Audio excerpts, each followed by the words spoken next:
Hello everyone, welcome back to my channel, and those who are new on this channel, please do not forget to subscribe our amazing channel.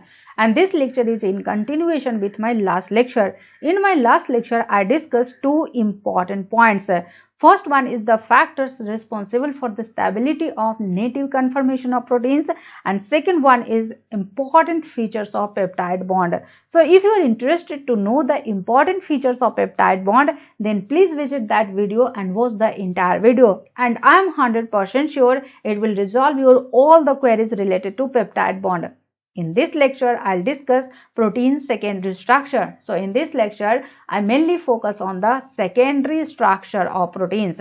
So what is the secondary structure? Secondary structure is basically local conformation of some part of a polypeptide. Means किसी भी polypeptide के कुछ part का जो local conformation होता है, that is secondary structure of a protein. Or you can say secondary structure of protein describes the local spatial arrangement of the main chain atom of any chosen segment of polypeptide chain. And this local spatial arrangement of the main chain atom is independent of the conformation of its side chain or its relationship to other segment. So this figure represents the different levels of protein structure. Then there are four levels of protein structure. First one is the primary structure, second one is the secondary structure, third one is the tertiary structure, and fourth one is the quaternary structure. And if you talk about the level of complexity among these structures, then this is the level of complexity of the protein structure. So from primary structure to quaternary structure, the complexity is increases. Primary structure has least complexity and quaternary structure has most complexity. Primary structure की अगर बात करें तो it is simply sequence of amino acid residue. Secondary structure की बात करें तो it is the local conformation of some part of a polypeptide.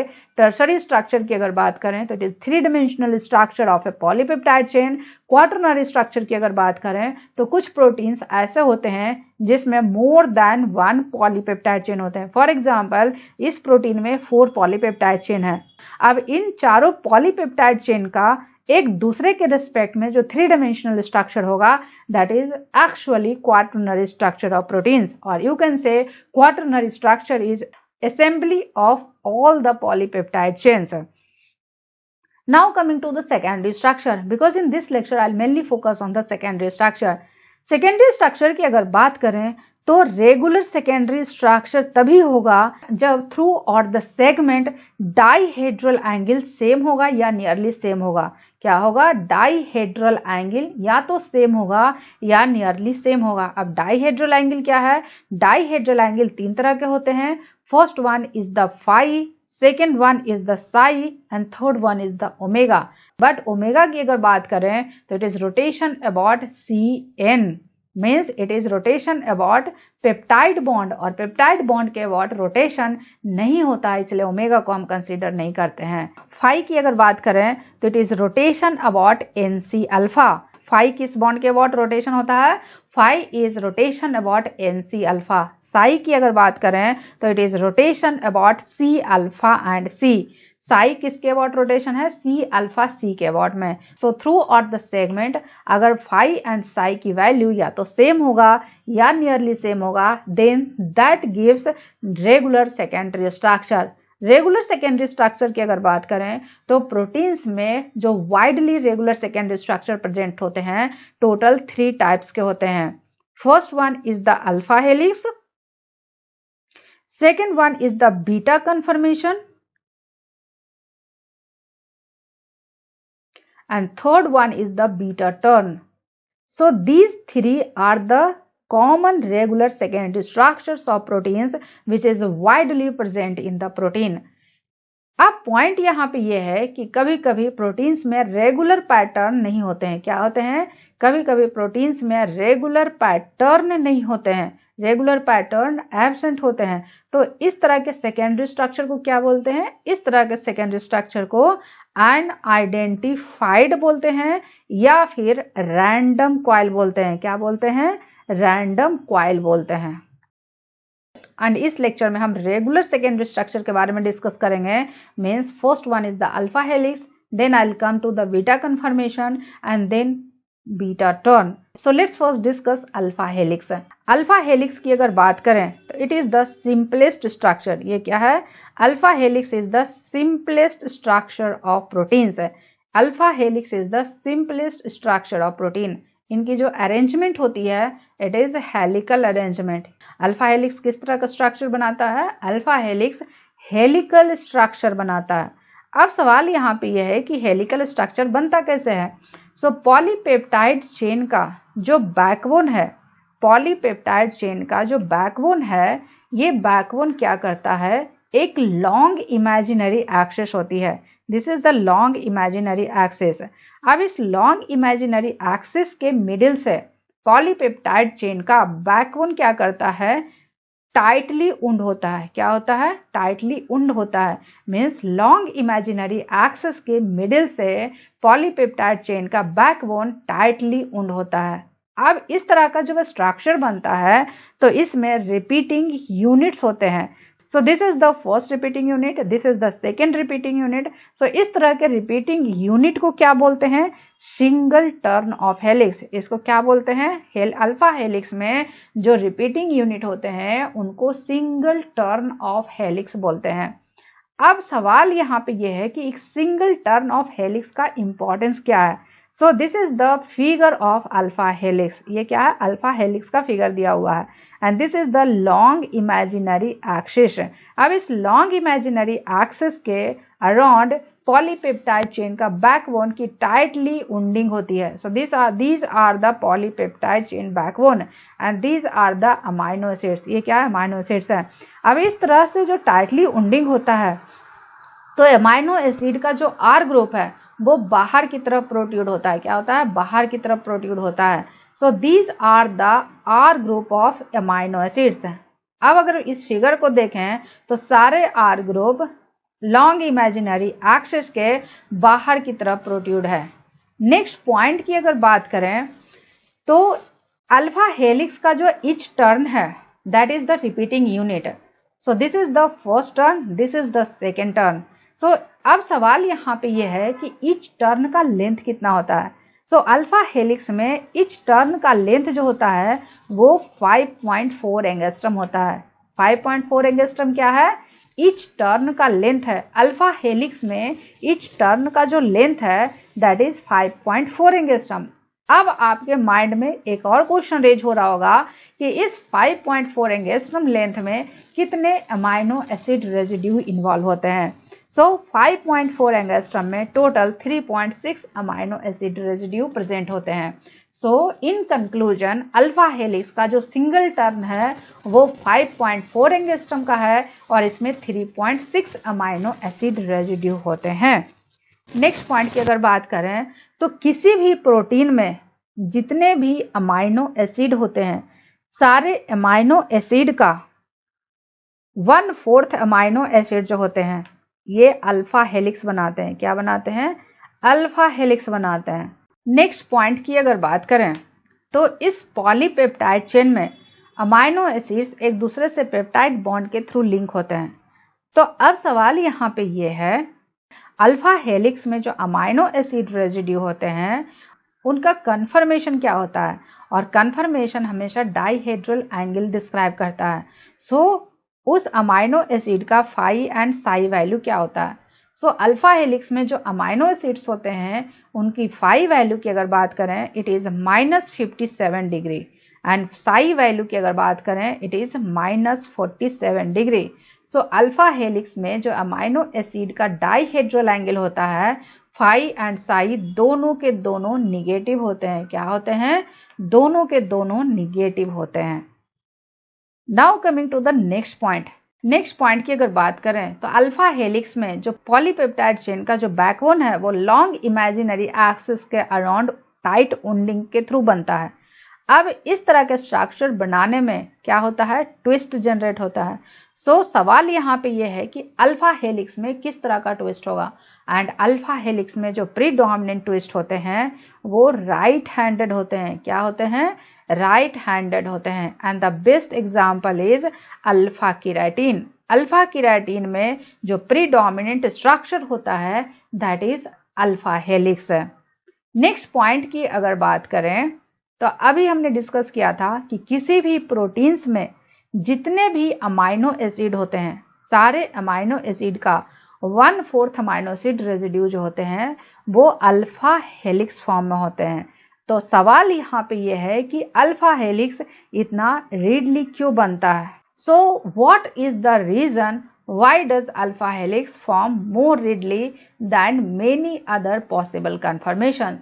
Other possible conformation के कंपैरिजन में अल्फा हेलिक्स more readily बनता है एंड इसका मेन रीजन क्या है? इनका मेन रीजन ये है कि अल्फा हेलिक्स के फॉर्मेशन में optimal use of internal hydrogen bonds होता है। क्या होता है? अल्फा हेलिक्स के फॉर्मेशन में optimal use of hydrogen bonds होता है and optimal use of hydrogen bonds gives the stability of alpha helix. Alpha helix more readily क्यों बनता है अदर पॉसिबल कन्फर्मेशन के कंपैरिजन में? क्योंकि अल्फा हेलिक्स के फॉर्मेशन में optimal use of hydrogen bonds होता है। अब सवाल यहाँ पे यह है कि ये हाइड्रोजन बॉन्ड्स कैसे बनते हैं? ये हाइड्रोजन बॉन्ड्स दो तरीके से बनते हैं। पहला hydrogen bond, suppose that this is the polypeptide chain, और किसी भी पॉलीपेप्टाइड चेन में दो एंड होते हैं। This is the N terminus and this is the C terminus. इस N terminus and C terminus के बीच में काफी सारे अमाइनो एसिड रेजिड्यू होते हैं। For example this is the amino acid. अगर ये अमाइनो एसिड कंसिडर किए तो इस अमाइनो एसिड का अल्फा अमाइनो ग्रुप का जो नाइट्रोजन है, उस नाइट्रोजन से जो हाइड्रोजन अटैच है वो हाइड्रोजन बॉन्ड बनाएगा। किससे हाइड्रोजन बॉन्ड बनाएगा? इस रेजिड्यू से जो फोर्थ अमाइनो एसिड रेजिड्यू होंगे, क्या होंगे? इस अमाइनो एसिड से फोर्थ अमाइनो एसिड रेजिड्यू जो होंगे towards the N terminus, not towards the C terminus, towards the N terminus जो फोर्थ अमाइनो एसिड रेजिड्यू होंगे। तो इससे this is the first, this is the second, this is the third and this is the fourth. So fourth amino acid residue का जो carbonyl oxygen होगा ये hydrogen bond बनाएगा। क्या बनाएगा? कोई भी अमाइनो एसिड रेजिड्यू का जो अल्फा नाइट्रोजन से हाइड्रोजन अटैच है वो हाइड्रोजन अपने फोर्थ अमाइनो एसिड रेजिड्यू के कार्बोनिल ऑक्सीजन के साथ हाइड्रोजन बॉन्ड बनाएगा। अब ये हाइड्रोजन बॉन्ड जो बनेगा सिर्फ और सिर्फ टुवर्ड्स द एन टर्मिनस की तरफ रहना चाहिए अमाइनो एसिड, ना कि सी टर्मिनस की तरफ। एंड हाइड्रोजन बॉन्ड को हमेशा 3 बॉन्ड से रिप्रेजेंट करते हैं। So this is the hydrogen bond. This is the first type of hydrogen bond in alpha helix. Now coming to second type of hydrogen bond in alpha helix. जो दूसरा तरीका का hydrogen bond है वो कैसे बनता है? क्योंकि अल्फा हेलिक्स का जब फॉर्मेशन होता है तो उसमें काफी सारे रिपीटेटिव टर्न होते हैं, रिपीटेटिव यूनिट होते हैं। This is the first unit, this is the second unit, और ईच सक्सेसिव टर्न जो होता है, this is the first turn और इसका सक्सेसिव टर्न क्या है? ये। सो सक्सेसिव टर्न की अगर बात करें तो ईच सक्सेसिव टर्न एक दूसरे से 3 या 4 हाइड्रोजन बॉन्ड के थ्रू इंटरैक्ट होते हैं। क्या होते हैं? ईच सक्सेसिव टर्न के बीच में 3 या 4 हाइड्रोजन बॉन्ड्स होते हैं। अगर इन दोनों टर्न को कंसिडर करें तो this is the first hydrogen bond, this is the second hydrogen bond, this is the third hydrogen bond and this is the fourth hydrogen bond. So each successive turn 3 या 4 hydrogen bond से interact होंगे। सो helix में 2 तरह के hydrogen bond बने। एक तो कोई भी अमाइनो एसिड का नाइट्रोजन जो है उससे जो हाइड्रोजन अटैच है वो एन टर्मिनस की तरफ जो फोर्थ अमाइनो एसिड रेजिड्यू होंगे उनके कार्बोनिल ऑक्सीजन से हाइड्रोजन बॉन्ड बनाएंगे। एंड दूसरा ईच सक्सेसिव टर्न के बीच में 3 to 4 हाइड्रोजन बॉन्ड होंगे। And these 2 types of hydrogen bond gives the significant stability to the overall structure. So ये तो बात हुई कि अल्फा हेलिक्स मोर रेडली क्यों बनता है अदर पॉसिबल कन्फर्मेशन के कंपैरिजन में। नेक्स्ट पॉइंट की अगर बात करें, अमाइनो एसिड 2 फॉर्म में होते हैं, D form and L form. अब पॉइंट यहाँ पे ये है कि डी फॉर्म अमाइनो एसिड भी अल्फा हेलिक्स बनाता है एंड एल फॉर्म भी अमाइनो एसिड अल्फा हेलिक्स बनाते हैं।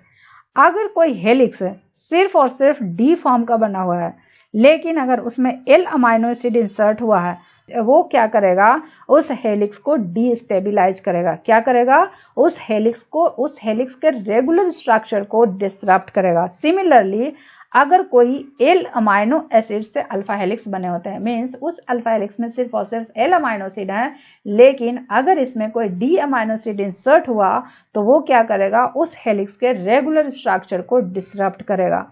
मीन्स चाहे वो डी अमाइनो एसिड से हेलिक्स हो या फिर एल अमाइनो एसिड्स के हेलिक्स हो, सिर्फ और सिर्फ एक टाइप ऑफ अमाइनो एसिड के हेलिक्स बन सकते हैं।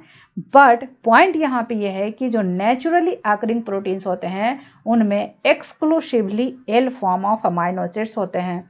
So L form of amino acids के थ्रू जो हेलिक्स बनते हैं, अगर उसमें डी फॉर्म आ गया तो उस हेलिक्स के रेगुलर स्ट्रक्चर को क्या करेगा, डिसरप्ट करेगा। नेक्स्ट पॉइंट की अगर बात करें, L form of amino acids के थ्रू जो हेलिक्स बनते हैं उनमें ट्विस्टिंग होती है और वो लेफ्ट हैंडेड भी होते हैं एंड राइट हैंडेड भी होते हैं। बट जो प्रीडोमिनेंट स्टेबल फॉर्म है that is R right handed helix. So most stable form of helix क्या होगा, most stable form of helix is right handed helix. अब सवाल यहाँ पे यह है कि प्रोटीन्स में टोटल 20 अमाइनो एसिड्स होते हैं, तो क्या सारे अमाइनो एसिड्स में इक्वल टेंडेंसी होती है अल्फा हेलिक्स के फॉर्मेशन में? And the answer is no, सारे अमाइनो एसिड्स में इक्वल टेंडेंसी नहीं होती है अमाइनो एसिड्स के फॉर्मेशन में। मीन्स अल्फा हेलिक्स के फॉर्मेशन को कौन से फैक्टर है जो कि अफेक्ट करता है, and it is the type of amino acid residue.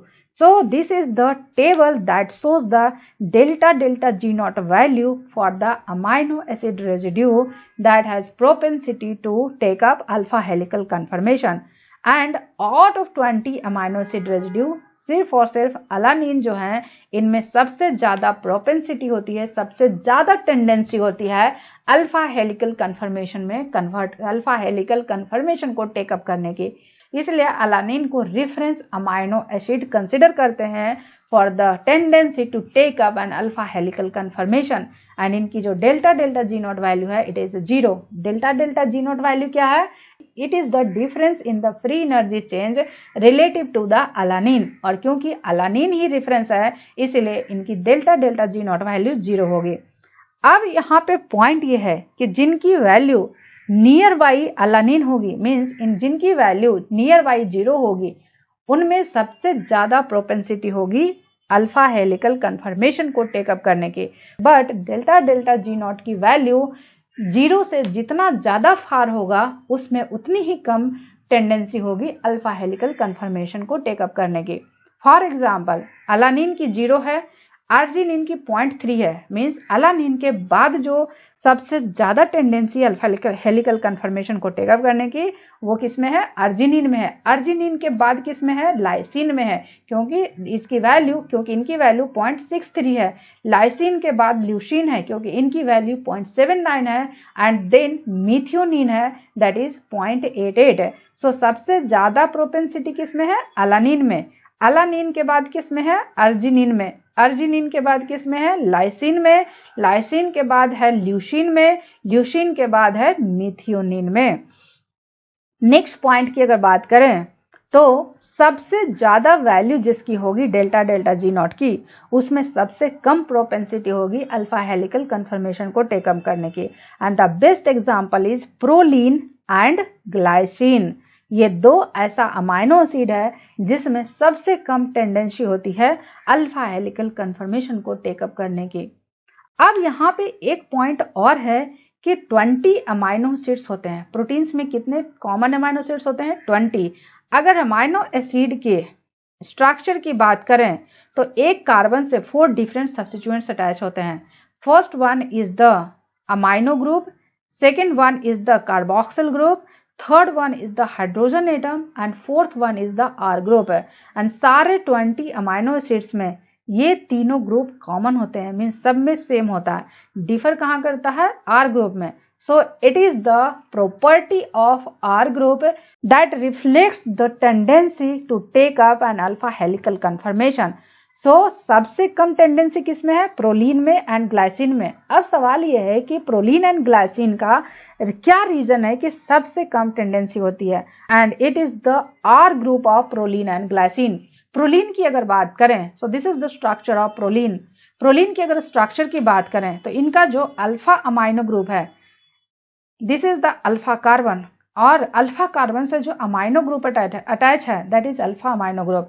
Alpha amino group जो है प्रोलीन के आर ग्रुप से साइक्लिक स्ट्रक्चर बनाता है, मीन्स रिंग स्ट्रक्चर बनाता है, और रिंग स्ट्रक्चर बनाने की वजह से NC अल्फा बॉन्ड के अबॉट में रोटेशन नहीं होता है, और रोटेशन नहीं होता है इस वजह से अल्फा अमाइनो ग्रुप का जो नाइट्रोजन है it is a part of rigid ring structure.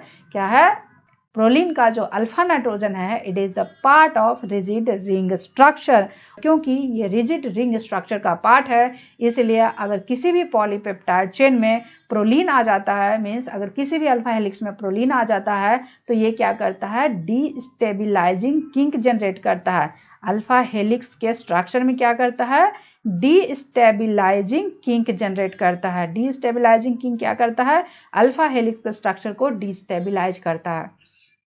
दूसरे रीजन की अगर बात करें तो प्रोलीन का जो अल्फा नाइट्रोजन है आफ्टर पेप्टाइड बॉन्ड फॉर्मेशन, अगर ये प्रोलीन हेलिक्स का पार्ट है तो इस नाइट्रोजन पे अनदर सब्स्टिट्यूएंट्स हाइड्रोजन नहीं प्रेजेंट होते हैं जो कि किसी और से हाइड्रोजन बॉन्ड बना सकें।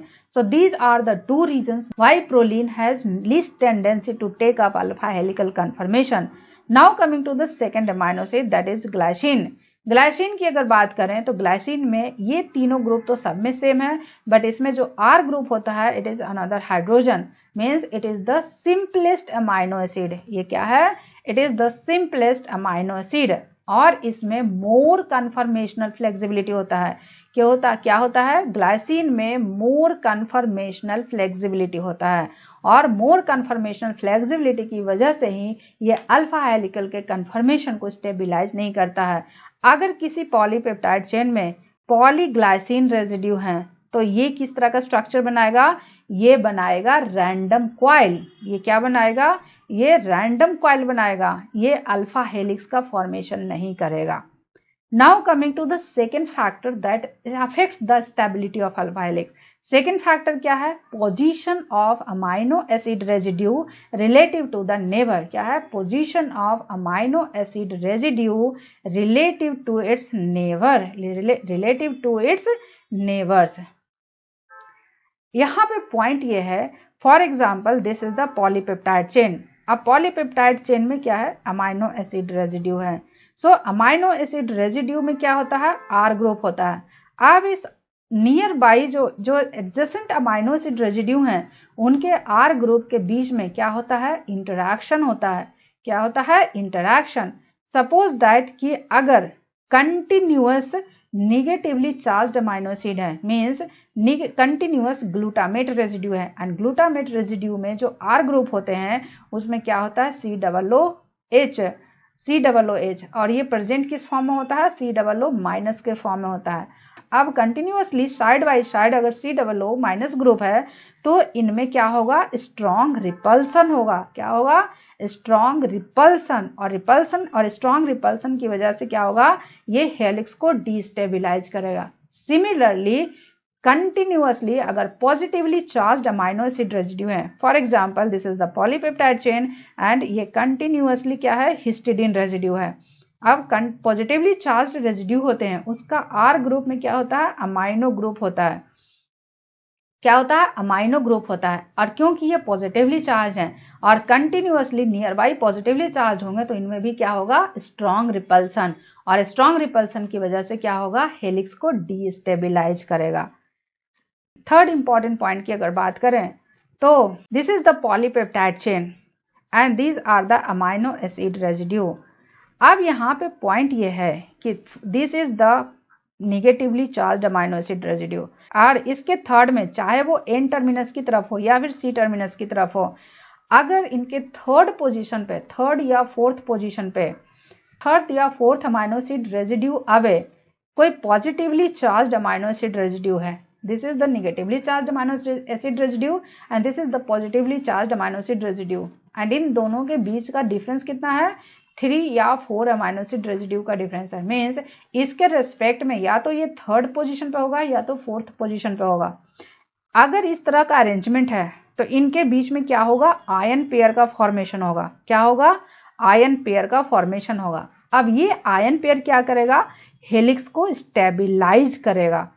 नेक्स्ट पॉइंट की अगर बात करें, अगर this is the polypeptide chain, ये क्या है, ये पॉलीपेप्टाइड चेन है, N टर्मिनस है, C टर्मिनस है। Suppose that this is the amino acid residue. अब यहाँ पे एरोमेटिक अमाइनो एसिड रेजिड्यू है, कोई भी एरोमेटिक अमाइनो एसिड रेजिड्यू है।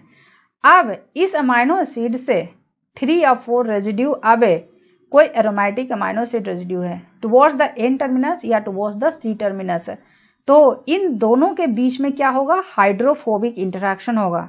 क्या होगा, हाइड्रोफोबिक इंटरैक्शन। अब ये हाइड्रोफोबिक इंटरैक्शन क्या करेगा, अल्फा हेलिक्स को स्टेबिलाइज करेगा। क्या करेगा, अल्फा हेलिक्स के फॉर्मेशन को स्टेबिलाइज करेगा।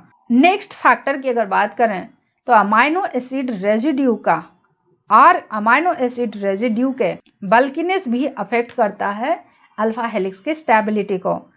क्या करता है, अमाइनो एसिड रेजिड्यू का एडजेसेंट अमाइनो एसिड रेजिड्यू के बल्कीनेस भी क्या करता है, अल्फा हेलिक्स के फॉर्मेशन को अफेक्ट करता है। मीन्स वैसा अमाइनो एसिड जिनका शेप काफी बल्कीनेस है और वो क्लोज टुगेदर हैं, तो उस तरह का अरेंजमेंट क्या करेगा, अल्फा हेलिक्स के स्टेबिलिटी को डिस्टेबिलाइज करेगा।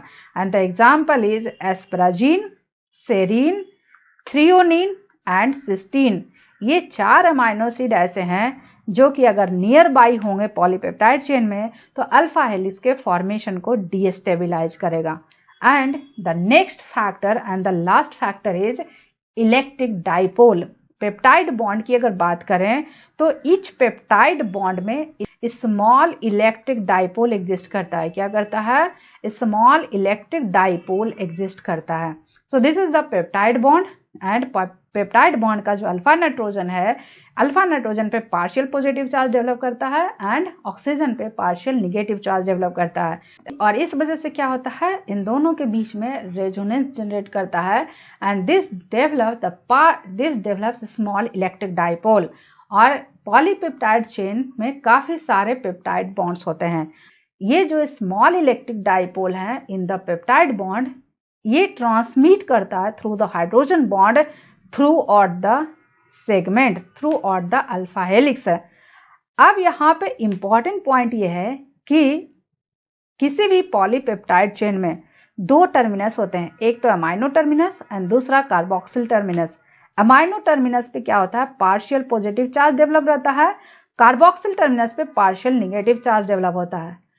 अब अमाइनो टर्मिनस पे क्योंकि पार्शियल पॉजिटिव चार्ज है तो इस पे अगर पॉजिटिवली चार्ज्ड अमाइनो एसिड होंगे तो ये क्या करेगा, अल्फा हेलिक्स को डीस्टेबिलाइज करेगा। क्या करेगा, अल्फा हेलिक्स को डीस्टेबिलाइज करेगा। सिमिलरली कार्बोक्सिल टर्मिनस पे क्योंकि पार्शियल निगेटिव चार्ज है तो इस पे अगर negatively charge amino acid residue रहेंगे तो ये अल्फा हेलिक्स को डीस्टेबिलाइज करेगा। यहाँ पे एक और इंपॉर्टेंट पॉइंट है कि अमाइनो टर्मिनस हो चाहे कार्बोक्सिल टर्मिनस हो, दोनों टर्मिनस पे 4 अमाइनो एसिड रेजिड्यू जो होते हैं ये इंटर हाइड्रोजन बॉन्ड में इन्वॉल्व नहीं होते हैं। क्या होते हैं, ये इंटर हाइड्रोजन बॉन्ड में इन्वॉल्व नहीं होते हैं। इस वजह से क्या होता है कि अमाइनो टर्मिनस पे जो पॉजिटिवली चार्ज रेजिड्यू हैं, positively charge amino acid residue क्या करते हैं, अल्फा हेलिक्स को डिस्टेबिलाइज करते हैं। सिमिलरली कार्बोक्सिल टर्मिनस पे negatively charge amino acid residue alpha helix को डिस्टेबिलाइज करता है। अनदर पॉइंट की अगर बात करें तो अल्फा हेलिक्स पे क्योंकि पार्शियल पॉजिटिव चार्ज है तो अगर इस पे निगेटिवली चार्ज रेजिड्यू होंगे, इस एंड पे negatively charge amino acid residue होंगे तो ये अल्फा हेलिक्स को क्या करेगा, स्टेबिलाइज करेगा। सिमिलरली कार्बोक्सिल टर्मिनस पे क्योंकि पार्शियल निगेटिव चार्ज है तो यहाँ पे positively charge amino acid residue alpha helix को क्या करता है, स्टेबिलाइज करता है। So these are the factors that affects the stability of alpha helix. So in summary, there are 5 different factors that affect the stability of an alpha helix. First one is the electrostatic repulsion or attraction between successive amino acid residue with charged R groups. Second factor की अगर बात करें तो bulkiness of adjacent R group affects the stability of alpha helix. Third factor की अगर बात करें तो it is the interaction between R groups spaced 3 और 4 residue apart. And fourth factor की अगर बात करें तो occurrence of proline and glycine residue. And the fifth and last factor is the interaction between amino acid residue at the ends of alpha helical segment and electric dipole inherent to the alpha helix. And इन पांचों property को अभी हमने detail में discuss किया है। So these 5 factors affect the stability of an alpha helix. Now coming to the second type of secondary structure of protein, that is beta conformation. Beta conformation की अगर बात करें तो it is the more extended conformation of protein. ये क्या है? More extended conformation of protein. So, beta conformation is the more extended conformation of protein. Beta conformation की अगर बात करें तो इसमें जो पॉलीपेप्टाइड चेन होते हैं वो जिगजैग फॉर्म में अरेंज होते हैं। This is the zigzag structure. अब इस तरह से जब अरेंजमेंट होता है तो एक अमाइनो एसिड रेजिड्यू का आर ग्रुप एंड इसके एडजेसेंट अमाइनो एसिड रेजिड्यू का आर ग्रुप, ये दोनों अल्टरनेट में होते हैं। So this is the amino acid residue, this is the R group of all the amino acid residue and adjacent amino acid residue का जो R group होते हैं वो alternate पैटर्न पे होते हैं। नेक्स्ट इंपॉर्टेंट पॉइंट की अगर बात करें, प्रोटीन्स में जो जिगजैग पॉलीपेप्टाइड चेन होते हैं ये साइड बाय साइड अरेंज होते हैं काइंड ऑफ दिस। अब इस तरह से साइड बाय साइड अरेंजमेंट होता है तो ये किस तरह के स्ट्रक्चर से रिजेम्बलेंस होता है? It resembles with the series of plates. ये क्या होता है? It resembles with the series of plates. Series of plates क्या होता है? Series of plates is like a series of folds, और इसलिए इन्हें बीटा शीट बोलते हैं। क्या बोलते हैं? इसलिए इनको बीटा शीट बोलते हैं क्योंकि ये शीट के फॉर्म में अरेंज होते हैं। और इस तरह के अरेंजमेंट में जो हाइड्रोजन बॉन्ड बनते हैं वो बिटवीन द पॉलीपेप्टाइड चेन बनते हैं। So this is the hydrogen bond which occurs between the polypeptide chain, जबकि अल्फा हेलिकल कन्फर्मेशन में जो हाइड्रोजन बॉन्ड बनते थे वो विदिन द चेन बनते थे। मीन्स बीटा कन्फर्मेशन में जो हाइड्रोजन बॉन्ड बनते हैं वो बिटवीन द चेन बनते हैं, जबकि अल्फा हेलिक्स में जो हाइड्रोजन बॉन्ड बनते हैं वो विदिन द चेन बनते हैं। Now coming to the next point. Next point की अगर बात करें तो बीटा शीट में इंडिविजुअल पॉलीपेप्टाइड का जो ओरिएंटेशन होता है ये दो तरह का होता है। या तो सारे पॉलीपेप्टाइड सेगमेंट का सी एक तरफ हो और एन एक तरफ हो, सी टर्मिनस एक तरफ हो और एन टर्मिनस एक तरफ हो। इस तरह के अरेंजमेंट को क्या बोलेंगे? Parallel orientation. So this is the parallel orientation.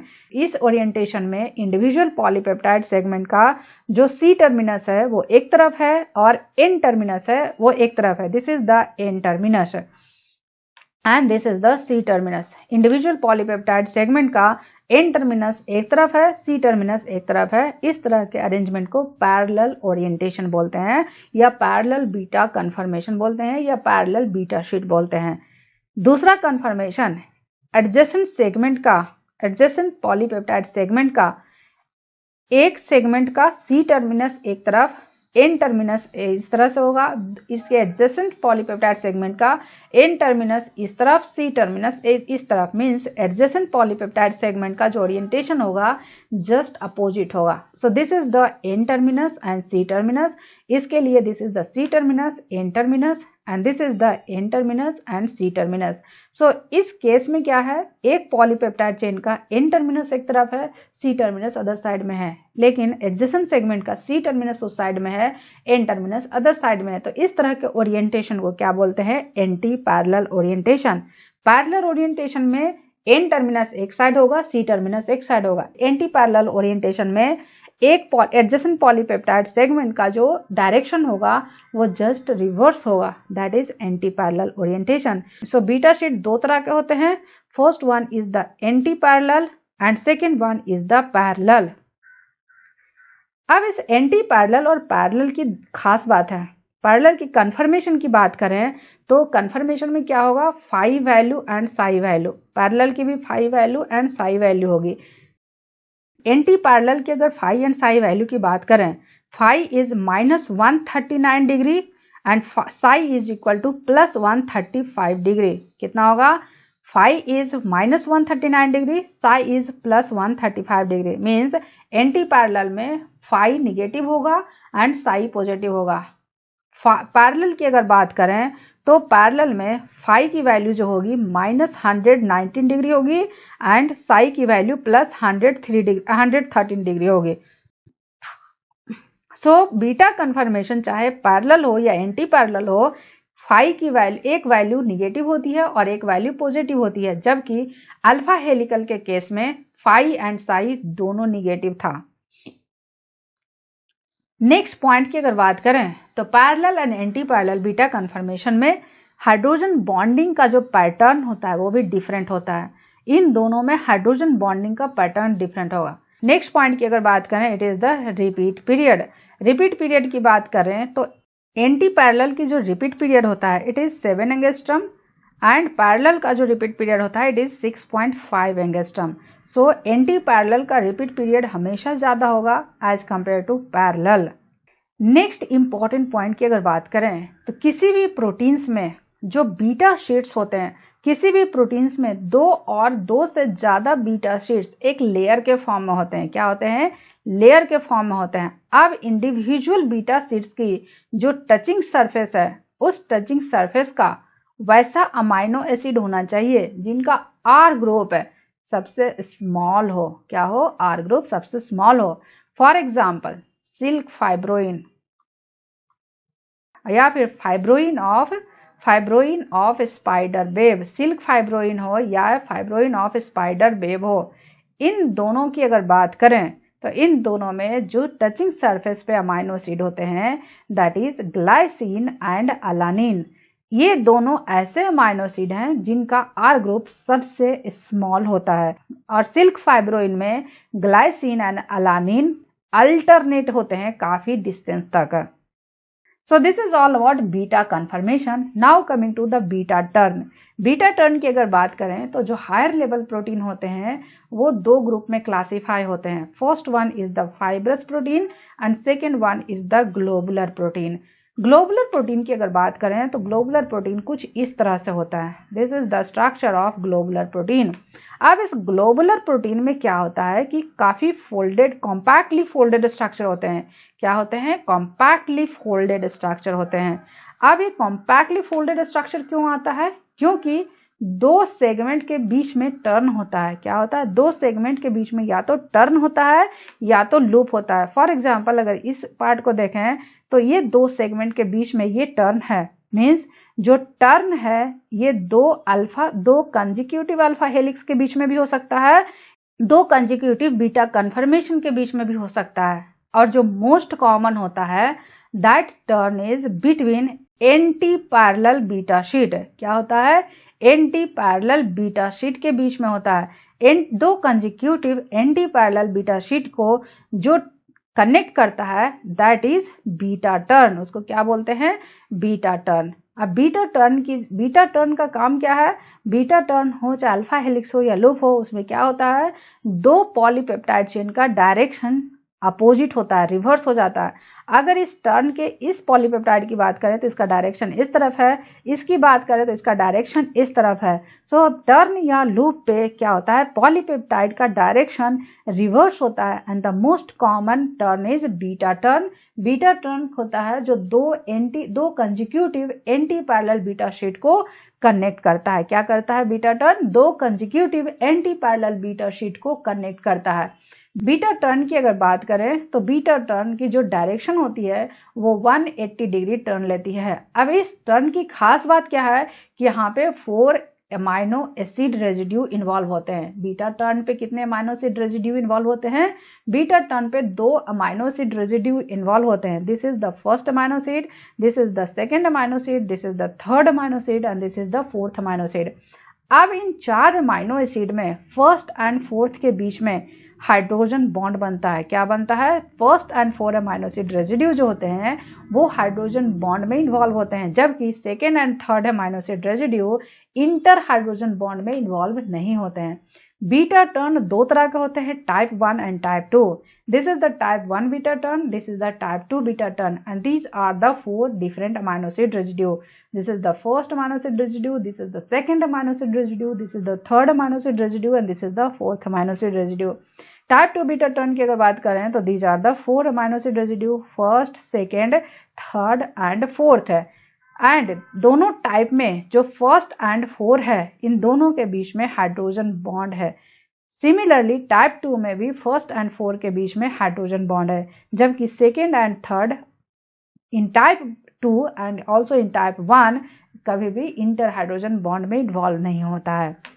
Type 1 and type 2 की बात करें तो type 1 is more predominant structure. Type 1 क्या होता है? मोर प्रीडोमिनेंट स्ट्रक्चर. दूसरी खास बात, बीटा टर्न में दो अमाइनो एसिड बहुत फ्रीक्वेंटली आते हैं. First one is the glycine and second one is the proline. Glycine में मोर कन्फर्मेशनल फ्लेक्सिबिलिटी होता है. ग्लाइसिन क्यों प्रेजेंट होता है? ग्लाइसिन में मोर कन्फर्मेशनल फ्लेक्सिबिलिटी प्रेजेंट होता है, जो कि बीटा टर्न को फ्लेक्सिबल करता है. प्रोलीन की अगर बात करें, प्रोलीन अगर पेप्टाइड बॉन्ड का फॉर्मेशन करता है, वो पेप्टाइड बॉन्ड रिडली सिस कॉन्फ़िगरेशन को एज्यूम करता है. मींस प्रोलीन अगर पेप्टाइड बॉन्ड के फॉर्मेशन में इन्वॉल्व होता है तो वो पेप्टाइड बॉन्ड रिडली एज्यूम करता है सिस कॉन्फ़िगरेशन में, जबकि जो अदर अमाइनो एसिड्स होते हैं वो बेसिकली उनका जो पेप्टाइड बॉन्ड होता है वो ट्रांस कॉन्फ़िगरेशन में होते हैं, जबकि प्रोलीन जो पेप्टाइड बॉन्ड में इन्वॉल्व होता है तो वो सिस कॉन्फ़िगरेशन में इन्वॉल्व होता है. And cis configuration is particularly amenable to the tight turn. Cis configuration क्या होता है? टाइट टर्न के लिए रिस्पॉन्सिबल होता है. सिस कॉन्फ़िगरेशन क्या होता है? टाइट टर्न के लिए रिस्पॉन्सिबल होता है. So this is the reason why glycine and proline frequently occurs in beta turn. Type 2 beta turn की अगर बात करें तो इनके थर्ड रेजिड्यू हमेशा ग्लाइसिन होगा. क्या होगा? टाइप 2 बीटा टर्न में जो थर्ड रेजिड्यू होगा वो हमेशा ग्लाइसिन होगा. एंड जितने भी प्रोटीन के सेकेंडरी स्ट्रक्चर होते हैं सबकी कैरेक्टरिस्टिक बॉन्ड एंगल होती है एंड अमाइनो एसिड कंटेंट होता है. So first one is the alpha helix. Alpha helix की अगर बात करें, अल्फा हेलिक्स की बॉन्ड एंगल की बात करें तो phi and psi. Phi is -57, psi is -47. Beta conformation की अगर बात करें तो इनके दो तरह के होते हैं, anti parallel and parallel. Anti parallel and parallel दोनों में फाई निगेटिव होता है एंड साई पॉजिटिव होता है. बट जो एंटी पैरेलल होते हैं उनका फाई मोर निगेटिव होता है as compare to parallel and psi more positive होता है as compare to parallel. Anti parallel में अगर फाई की बात करें तो is -139 degree and psi is +135 degree. Parallel की बात करें it is -119 degree and it is +113 degree. Collagen triple helix का फाई की बात करें it is -51 degree and psi is +153 degree. These are the value of phi and psi for the beta type 1 beta turn and type 2 beta turn. और इन phi and psi value के अगर Ramachandran plot पे locate करेंगे तो ये कहाँ locate होगा? Ramachandran plot क्या है? It is the plot between psi versus phi. And Ramachandran plot में 4 क्वाड्रेंट होते हैं. This is the first quadrant, this is the second quadrant, this is the third quadrant and this is the fourth quadrant. First quadrant में साई की value positive होगी and phi की value negative होगी, जबकि second quadrant में साई की value भी positive होगी एंड फाई की वैल्यू भी पॉजिटिव होगी. थर्ड क्वाड्रेंट की बात करें तो इसमें साई की वैल्यू निगेटिव होगी, फाई की वैल्यू पॉजिटिव होगी. फोर्थ क्वाड्रेंट की अगर बात करें तो इसमें साई एंड फाई दोनों निगेटिव होगा. मींस सेकेंड क्वाड्रेंट में फाई एंड साई दोनों पॉजिटिव होगा एंड फोर्थ क्वाड्रेंट में फाई एंड साई दोनों निगेटिव होगा. फर्स्ट क्वाड्रेंट में साई पॉजिटिव होगा जबकि फाई निगेटिव होगा. थर्ड क्वाड्रेंट में साई निगेटिव होगा, फाई पॉजिटिव होगा. सो अल्फा हेलिक्स में फाई एंड साई दोनों निगेटिव है. दोनों निगेटिव किस क्वाड्रेंट में है? फोर्थ क्वाड्रेंट में. तो फोर्थ क्वाड्रेंट में अल्फा हेलिक्स कन्फर्मेशन आएगा. फाई की वैल्यू -57 है, सो -57 is coming at this location and psi की वैल्यू -47 है. -47 की वैल्यू इस लोकेशन पे आएगा. सो अल्टीमेटली जो अल्फा हेलिक्स है, राइट हैंडेड अल्फा हेलिक्स, वो इस लोकेशन पे आएगा. Now coming to anti-parallel beta conformation. Anti-parallel beta conformation -139 है phi की वैल्यू. So phi की वैल्यू -139 है तो कुछ इस यहाँ पे आएगा, जबकि साई की वैल्यू +135 है, सो दिस इज +120, तो इसके ऊपर ही होगा +135. So this is the location of anti parallel beta sheet and this is the location of parallel beta sheet and this is the location of collagen triple helix and the region bonded by dotted line is the right twisted beta sheet and this is the left handed alpha helix. क्या है? This is the left handed alpha helix and this is the Ramachandran plot showing the amino acid content of the enzyme of pyruvate kinase. Now coming to circular dichroism spectroscopy. Circular dichroism spectroscopy को CD spectroscopy बोलते हैं. क्या बोलते हैं? CD spectroscopy बोलते हैं. अब सवाल यहाँ पे है कि सीडी स्पेक्ट्रोस्कोपी करते क्यों हैं? सीडी स्पेक्ट्रोस्कोपी की अगर बात करें तो it is a method for assessing the protein secondary structure and monitoring protein folding. क्या करते हैं? प्रोटीन सेकेंडरी स्ट्रक्चर को एसेस करते हैं, प्रोटीन के सेकेंडरी स्ट्रक्चर को एसेस करते हैं एंड प्रोटीन के फोल्डिंग को मॉनिटर करते हैं. सीडी स्पेक्ट्रोस्कोपी से क्या करते हैं? प्रोटीन के सेकेंडरी स्ट्रक्चर को एसेस करते हैं एंड प्रोटीन के फोल्डिंग को मॉनिटर करते हैं. अब सवाल यहाँ पे ये है कि सर्कुलर डाइकोरिज्म स्पेक्ट्रोस्कोपी किस प्रिंसिपल पे काम करता है. सो वैसा मॉलिक्यूल जिसमें एसिमेट्री हो, क्या हो? जिसमें स्ट्रक्चरल एसिमेट्री है. अगर किसी मॉलिक्यूल में स्ट्रक्चरल एसिमेट्री है तो क्या होगा? Plane polarized light, left handed plane polarized light, left handed plane polarized light and right handed plane polarized light, इन दोनों के एब्जॉर्प्शन में, right handed plane polarized light के एब्जॉर्प्शन में डिफरेंसेस होगा. क्या होगा? Left handed plane polarized light and right handed plane polarized light के एब्जॉर्प्शन में डिफरेंसेस होगा. क्या होगा? एब्जॉर्प्शन में क्या होगा? डिफरेंसेस होगा. And measurement of this difference is basically CD spectroscopy. क्या है? Measurement of this differences is CD spectroscopy. Protein की अगर बात करें तो प्रोटीन क्या होता है? फोल्डेड प्रोटीन होता है और फोल्डेड प्रोटीन क्या होगा? ऑर्डर्ड स्ट्रक्चर होगा. क्या होगा? फोल्डेड प्रोटीन का ऑर्डर्ड स्ट्रक्चर होगा. अब इस ऑर्डर्ड स्ट्रक्चर की वजह से जो प्रोटीन की एब्जॉर्प्शन स्पेक्ट्रा होगी उसमें क्या होगा? वैसे पिक्स आएंगे जिसमें पॉजिटिव और नेगेटिव दोनों वैल्यू होगा. क्या होगा? ऑर्डर्ड स्ट्रक्चर की वजह से जो एब्जॉर्प्शन स्पेक्ट्रा होंगे उसमें पॉजिटिव और नेगेटिव दोनों वैल्यू होगा. अब सवाल यहाँ पे यह है कि प्रोटीन्स में लाइट एब्जॉर्बिंग एंटिटी क्या होता है? सो प्रोटीन में जो लाइट एब्जॉर्बिंग एंटिटी होता है दैट इज पेप्टाइड बॉन्ड. अब सवाल यहाँ पे ये कि peptide bond light absorbing entity कैसे बिहेव करता है? क्योंकि पेप्टाइड बॉन्ड में पार्शियल डबल बॉन्ड कैरेक्टर होता है and partial double bond character की वजह से रेजोनेंस एस्टैब्लिश होता है and that resonance is responsible for the absorbance of light. So difference in the left-handed plane polarized light and right-handed plane polarized light का जो difference है that is molar extinction coefficient. Molar extinction coefficient को delta epsilon से represent करते हैं and molar extinction coefficient को plot करते हैं against the wavelength and protein की जो एब्जॉर्प्शन होती है वो फार यूवी रीजन में होती है and far UV region is between 190 nanometre and 250 nanometre. So 190 से 250 के बीच में फार यूवी रीजन आता है और इसी रीजन में प्रोटीन के द्वारा एब्जॉर्प्शन होती है. So delta epsilon and wavelength का अगर प्लॉट करते हैं तो each secondary structure of proteins gives characteristic curve. क्या देता है? characteristic curve देता है. So जितने भी प्रोटीन का सेकेंडरी स्ट्रक्चर है एक कैरेक्टरिस्टिक कर्व देते हैं. कब? जब हम डेल्टा एप्सिलॉन को प्लॉट करते हैं against the wavelength. So this curve is the alpha helix, this is the beta conformation and this is the random coil.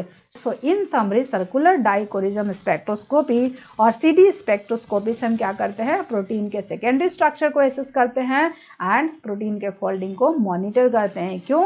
क्योंकि प्रोटीन्स में जब लाइट एब्जॉर्प्शन स्पेक्ट्रा रहता है तो उसका जो कर्व होता है सबका कैरेक्टरिस्टिक कर्व होता है, चाहे वो अल्फा हेलिक्स हो या फिर बीटा कन्फर्मेशन हो या रैंडम कॉइल हो.